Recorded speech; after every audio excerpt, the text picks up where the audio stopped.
बात है नवंबर 1940 की, जब स्टेट ऑफ मलक्का से औरंग मैडान नाम का एक जहाज अमेरिकन शिप को मोर्स कोड के जरिए मैसेज भेजता है, जिसमें लिखा था सेकंड ऑफिसर मर चुका है, सभी क्रू मेंबर्स भी मारे जा चुके हैं और आखिरी मैसेज में लिखा था कि मैं भी मरने वाला हूं। खौफ में लिपटे ये शब्द जो अमेरिकन शिप के कैप्टन ने पढ़े तो तुरंत सिल्वर स्टार शिप को लेकर औरंग मैडान की तरफ दौड़े और एक टीम औरंग मैडान के अंदर चढ़ी तो अंदर का मंजर बड़ा खौफनाक था।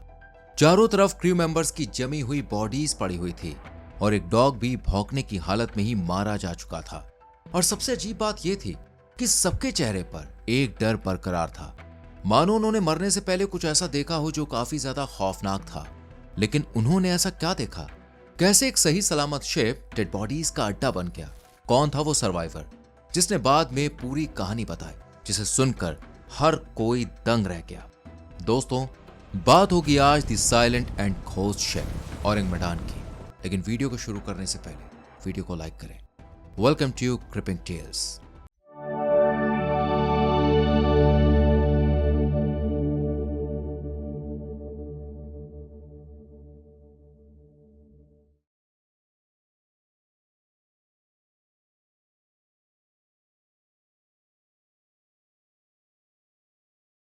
इस कहानी की शुरुआत होती है 1918 से, जब औरंग मैडान नाम के एक्सट्रीम शिप को बनाया गया था।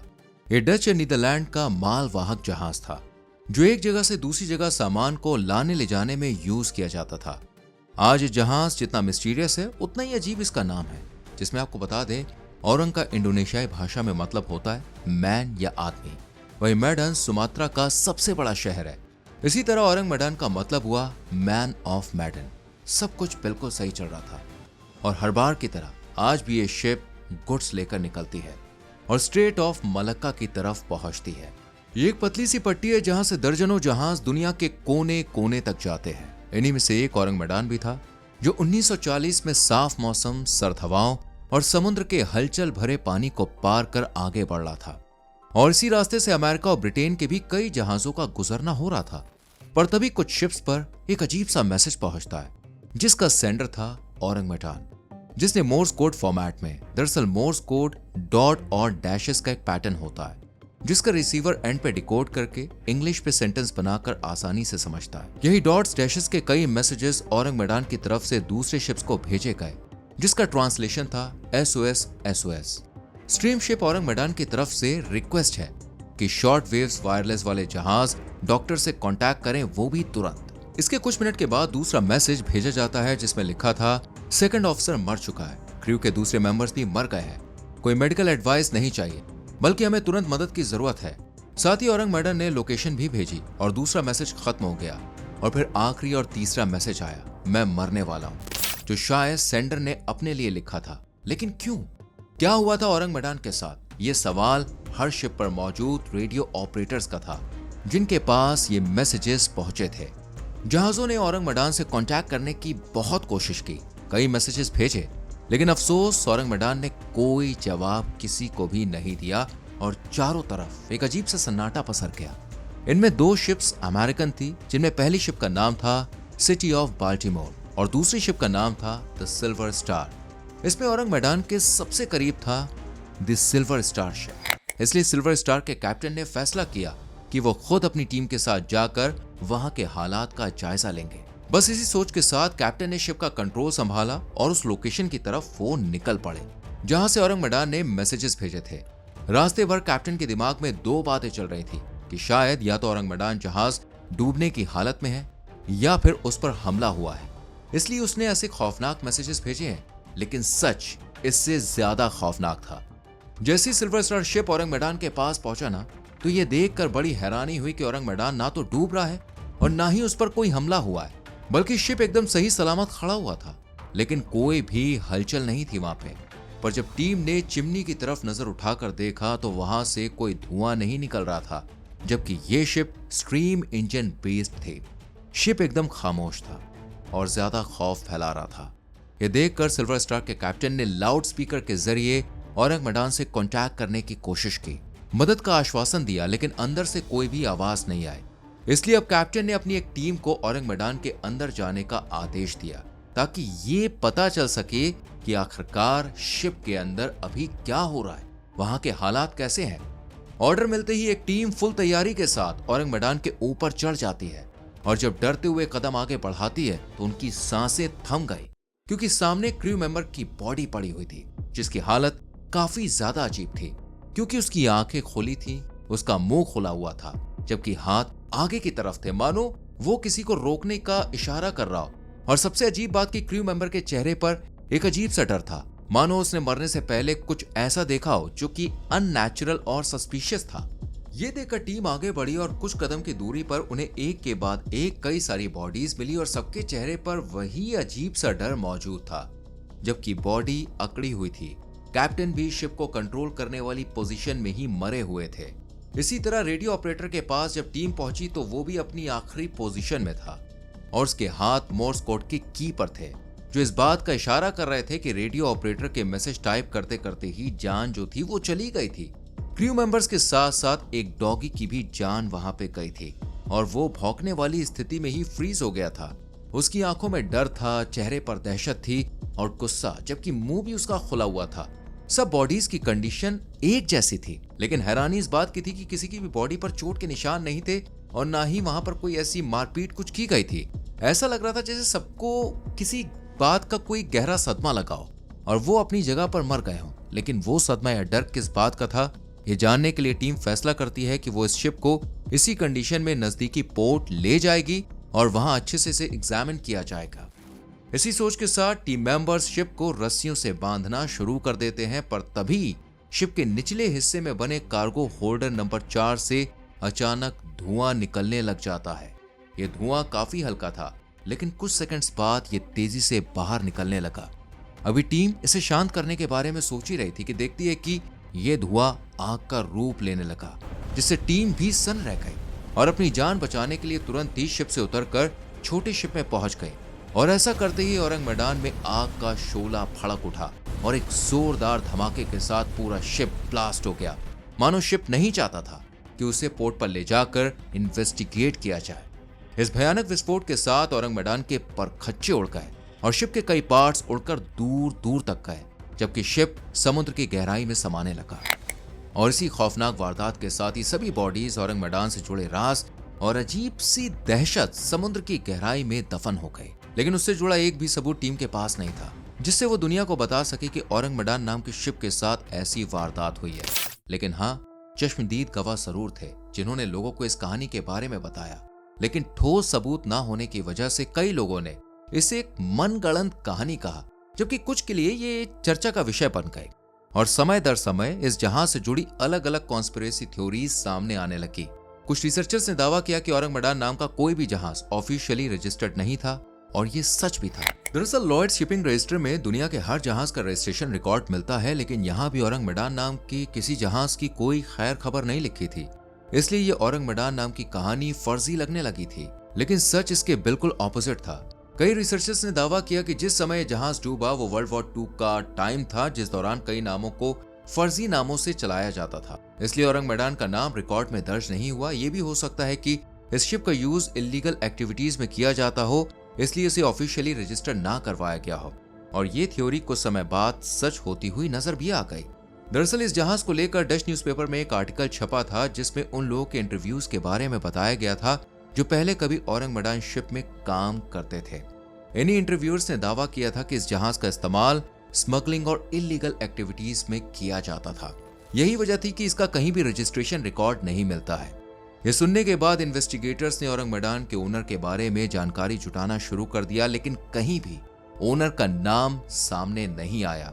इसलिए फिर से औरंग मैदान की कहानी एक मनगढ़ंत कहानी के रूप में देखी जाने लगी। और कुछ समय की मेहनत के बाद इन्वेस्टिगेटर्स ने भी इस मिस्ट्री केस को क्लोज कर दिया और औरंग मैदान की फाइल धूल खाने के लिए अलमारी में जमा हो गई। पर क्या कहानी यहीं पर खत्म हो गई थी? तो इसका जवाब है नहीं, बल्कि इसके आगे इस कहानी ने ऐसा नया और चौंकाने वाला मोड़ लिया कि औरंग मैदान का नाम पूरी दुनिया में गूंजने लगा। बात है 1948 की, यानी घटना के करीब 8 साल बाद की, जब अचानक फरवरी के महीने में यह कहानी फुली डिटेल के साथ पब्लिश होती है। और इसे पब्लिश करने वाला एक डच न्यूज़पेपर था जिसके आर्टिकल ने इस मिस्ट्री को और ज्यादा उलझा कर रख दिया था। जैसे लोकेशन अलग अलग हो गई थी, स्ट्रेट ऑफ मलक्का के साथ मार्शल आइलैंड का नाम भी जुड़ गया था। इस कहानी को दुनिया के सामने पेश करने वाला था औरंग मैडान का आखिरी और इकलौता सर्वाइवर, जिसका नाम कई रिपोर्ट्स में जेरी रैबिट बताया गया है, जो एक जर्मन नाविक था। जब उसने देखा कि क्रू मेंबर्स मारे जा रहे हैं तो वो तुरंत औरंग मैडान को छोड़कर वहां से भाग गया और किसी तरह तैरते हुए तोंगी एटोल तक पहुंच गया। यहाँ सर्वाइवर ने एक मिशनरी को अपनी आप बीती सुनाई, जिसे जानकर मिशनरी भी काफी हैरान हुए और बाद में उन्होंने ये मिस्टीरियस स्टोरी इटली के ट्रस्ट के सिल्वियो शर्ली को सुनाई और इन्होंने ही 1948 में डच न्यूज़पेपर में इस स्टोरी को कवर किया था। जब ये कहानी अखबार में छपी और डिटेल के साथ बयां हुई तो इसे सुनकर हर कोई दंग रह गया। सिल्वियो ने बताया था कि औरंग मैडान बड़ी मात्रा में सल्फ्यूरिक एसिड ले जा रहा था, पर रास्ते में ही वो रिएक्ट कर जाता है। पॉइजन गैस शिप में फैलने लगती है, जिससे सभी क्रू मेंबर्स बेसुध हो जाते हैं और एक एक करके उनकी जानें जाने लगती है। जैसे ये पॉइजन गैस पानी के कांटेक्ट में आती है तो एक जोरदार ब्लास्ट होता है और शिप के साथ इस कहानी का रहस्यमय चैप्टर भी क्लोज हो जाता है। लेकिन अब भी कहानी पर काफी लोगों को यकीन नहीं हुआ because of no registration record, जबकि जिस जहाज ने इसे बचाने की कोशिश की थी उसका रजिस्ट्रेशन रिकॉर्ड था और 1948 में सिल्वर स्टार का नाम भी बदला गया था और उसे नया नाम मिला था SS सेंटा सिलेलिया। ऐसे में जब रेस्क्यू शिप का रिकॉर्ड था तो फिर औरंग मैडान का क्यों नहीं था? सबसे पहले यही इस केस को शक के कटघरे में खड़ा कर रहा था। दूसरा सवाल 1952 में जन्मा, जब यूनाइटेड स्टेट कोस्ट गार्ड ने इस स्टोरी का इकलौता और पहला इंग्लिश वर्जन पब्लिश किया था। इस आर्टिकल में साफ तौर पर लिखा गया था कि सिल्वियो का कहना है कि औरंग मैडान की यह घटना 1940 की नहीं बल्कि 1948 की है, इसलिए 1948 में इस आर्टिकल पर भी लिखा गया था। लेकिन सवाल यह था कि अगर सच में ये इंसिडेंट 1948 में हुआ तो फिर 1940 में इसे कैसे रिपोर्ट किया गया? इस बात को मजबूती दी दो यूनाइटेड किंगडम के न्यूज़पेपर ने, जिनमें एक है द यॉर्कशायर पोस्ट और दूसरा है द डेली मिरर। इन दोनों ही न्यूज़पेपर ने 1940 में नवंबर के महीने में इस घटना को पब्लिश कर दिया था। जबकि ये खुलासा हुआ तो मामला और गर्मा गया, क्योंकि ये यूके के काफी नामी ग्रामी अखबार माने जाते हैं। ऐसे में इन्होंने स्टोरी को कवर कैसे किया? अगर ये घटना 8 साल बाद 1948 में घटी थी तो, जबकि ना तो इन आर्टिकल्स को लिखने वाला कोई प्रेडिक्टर था और ना ही अंतर्यामी जो 8 साल बाद की घटना को पहले ही छाप दे। ऐसे में टाइम को लेकर काफी कंफ्यूजन फैलने लगी, साथ ही जगह भी लोगों को काफी परेशान कर रही थी। कोई इस घटना को मार्शल आइलैंड से जोड़ रहा था तो कोई स्ट्रेट मलक्का से। मार्शल आइलैंड को लेकर कई रिसर्चर्स ने दावा किया था कि अगर ये इंसिडेंट मार्शल आइलैंड में हुआ है तो कोई नई बात नहीं है, क्योंकि अक्सर वहां शिप्स के साथ ऐसी अजीबोगरीब घटनाएं होती रहती हैं। ऐसे में अगर औरंग मैडान की मिस्ट्री सुलझ गई तो बाकी जहाजों का रहस्य भी सुलझ सकता है। काफी लोग इस घटना को 1940 का बताते हैं, क्योंकि इस इंसिडेंट का खुलासा खुद सिल्वर स्टार शिप के कैप्टन ने किया था, जो एक चश्मदीद गवाह भी थे। जबकि 1948 में जो कहानी सुनाई वो काफी सस्पिशियस थी, जो सर्वाइवर से जुड़ी थी, जिसने मिशनरी को कहानी सुनाई, फिर मिशनरी ने सिल्वियो को, और तब जाकर ये कहानी पब्लिश हुई। इसलिए कई लोगों ने इस पर यकीन नहीं किया और लोगों ने 1940 पर ही बिल्कुल सही न्यूज का ठप्पा लगाया, जो सेकेंड वर्ल्ड वॉर का समय था। इस दौरान ये शिप एक चाइनीज पोर्ट से कोस्टा रिका की तरफ जा रही थी। इसने अथॉरिटीज से बचने के लिए अपना रजिस्ट्रेशन नहीं करवाया था, क्योंकि इस शिप में टॉक्सिक नर्व गैसेस मौजूद थी, जिन्हें जापानीज मिलिट्री लंबे समय से चीन के एक अननोन पोर्ट पर जमा कर रही थी, ताकि वॉर में उसका यूज किया जा सके और बाद में अमेरिका को सौंप दिया जाए, क्योंकि अमेरिका ये गैसेस सीधे तौर पर इंपोर्ट नहीं कर सकता था, क्योंकि वो वर्ल्ड वॉर 2 में कई देशों के निशाने पर था और उस पर सवाल खड़े हो सकते थे। इसीलिए अमेरिका ने एक काम इनडायरेक्टली करवाया, वो भी बिना किसी रजिस्ट्रेशन के। एक तरह से युद्ध के लिए औरंग मैडान का सहारा लिया जा रहा था और ये टॉक्सिक गैसेस को लेकर अमेरिका के कोस्टा रिका जा रहा था। सब कुछ बिल्कुल सही था, लेकिन अचानक समुद्र की तेज लहरों ने औरंग मैडान के अंदर दस्तक दी और पानी उस एरिया में भी पहुंच गया जहां टॉक्सिक नर्व गैसेस के सिलेंडर्स रखे हुए थे। इनमें 2 मेन गैसेस थी, एक पोटेशियम साइनाइड और दूसरी नाइट्रोग्लिसरीन। जैसे इन दोनों गैसेस का पानी के साथ कांटेक्ट हुआ, अचानक ये जहर की तरह क्रू मेंबर्स की रगों में उतरने लगी, जिससे पूरे शिप में हड़कंप मच गया। अपने साथियों को मरता हुआ देखकर रेडियो ऑपरेटर ने हेल्प के मैसेजेस भेजने शुरू किए, पर गैसेस इतनी ज्यादा डेंजरस थी कि आखिरकार रेडियो ऑपरेटर्स की सांसें थमने के साथ साथ उंगलियां भी थम गई और पूरा क्रू मौत की आगोश में समा गया।